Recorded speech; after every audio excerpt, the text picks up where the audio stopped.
Welcome back to the channel. We have another Call of Duty video for you guys today, and we're gonna talk about why this game is probably the shittiest Call of Duty ever made because of this. Like, what the fuck? What else? Like, can we even fucking play the game? Oh, and how you can get a deatomizer nuke with the FHR. Let's take a look.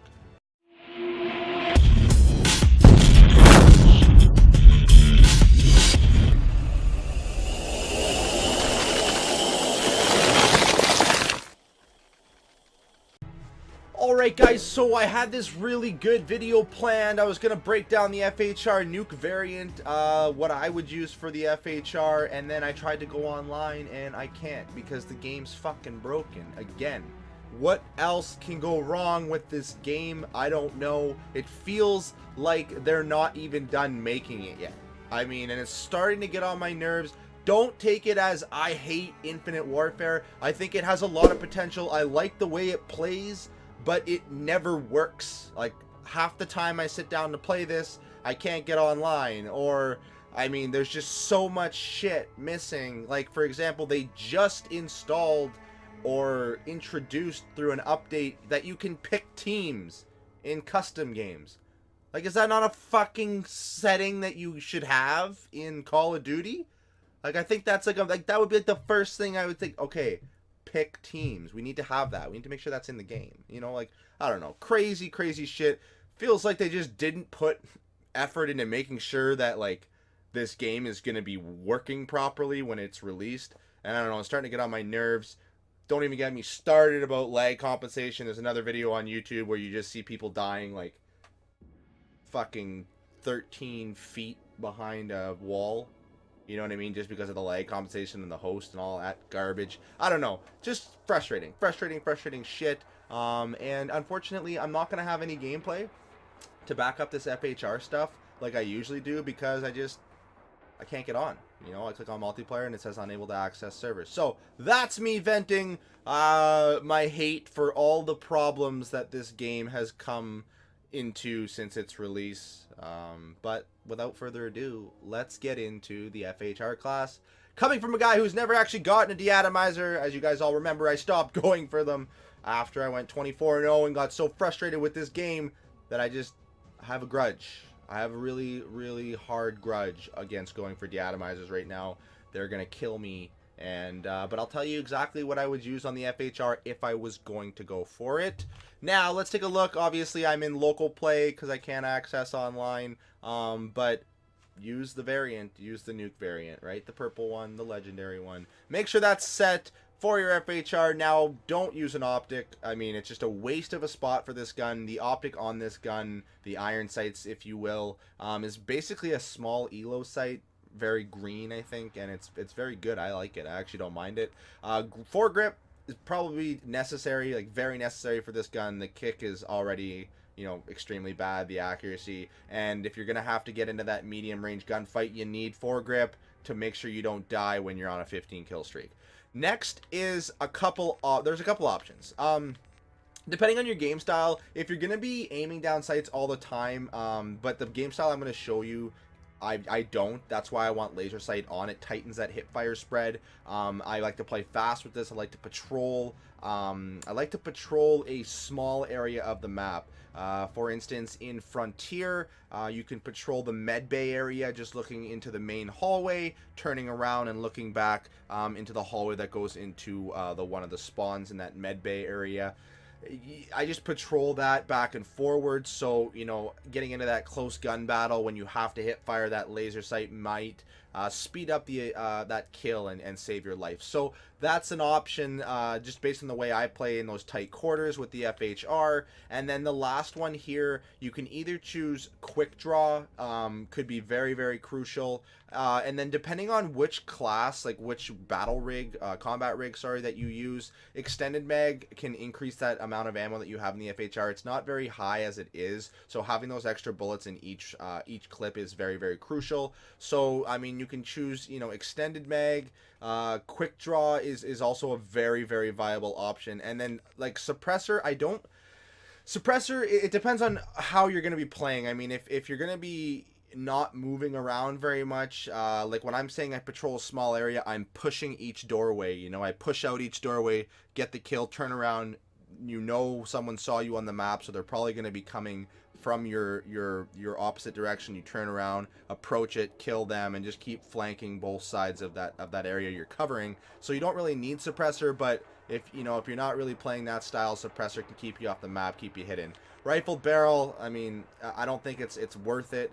The extra little bit of range, just the game style you're going to be playing, you're not going to be going for those long range kills. And then stock, same thing. I mean, you're not getting into those medium range gun battles. You're trying to get up close and personal with that hip fire, or just that quick aim, and just demolish your opponent. So like I said, the other one is either quick draw or extended mags for your third attachment. And then going into the perks, in this first category, Ghost, hands down, you don't want to be picked up by UAV. Take away that advantage from the other team. And then dexterity, I don't think is that important with the reload speed on the sub.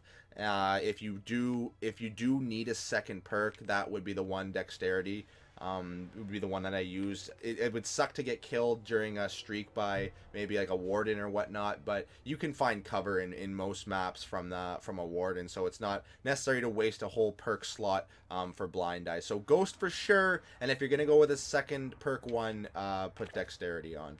That being said, going over to Scavenger, it's a necessity. You have to have it on, especially if you're not using man-at-arms, which we'll get into in the battle combat rig. Sorry, Scavenger is necessary. And make sure that you're picking up those packs every time you get a kill. Sometimes the packs. Another thing I hate about this game is you'll kill somebody, run over their body, but the pack will be 6 feet to the right for some reason.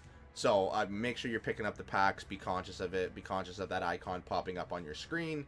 And the other ones here, if you're going to use a second perk, I mean, Cold-Blooded has its benefits. I don't think it's all that good, though, for nukes.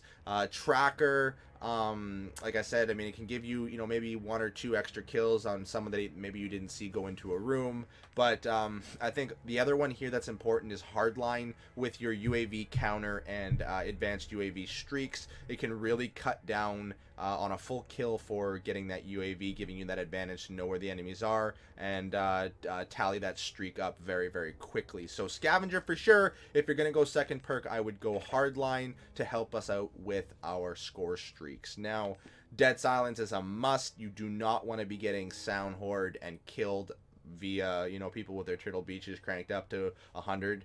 Just put Dead Silence on. And then here's the questionable one. You can use Gung Ho if you are playing fast with this sub.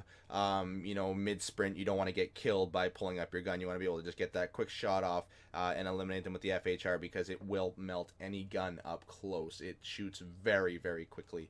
So, like I said, either Gung Ho, Hardline in the middle, or Dexterity on perk 1 for that extra perk. That is the class setup, really. Those are the options that I would choose. This is what I was running earlier. When I think I went like 21-0 and died again, unfortunately. But that's the class setup that I was using. But those are all the variations that I would choose and give you guys the options with.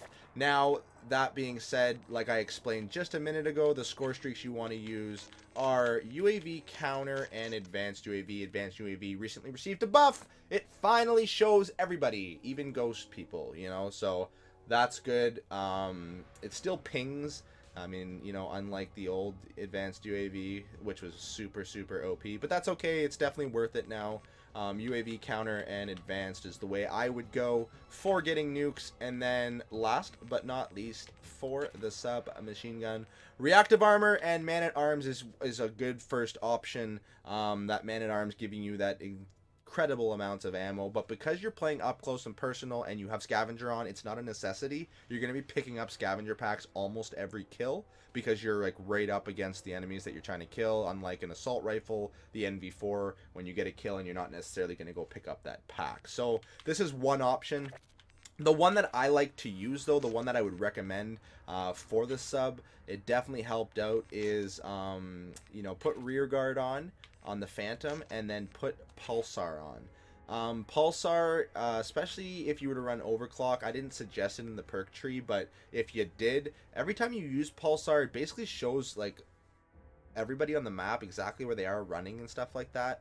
And you can pick up 2 easy kills in a lot of situations.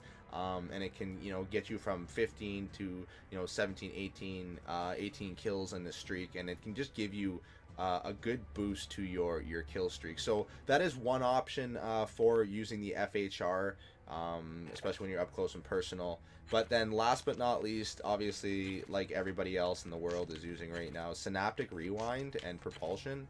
I mean, playing fast, if you're a fast player, this is the way to go. I mean, this Synaptic with Rewind and Propulsion is just such a fast class.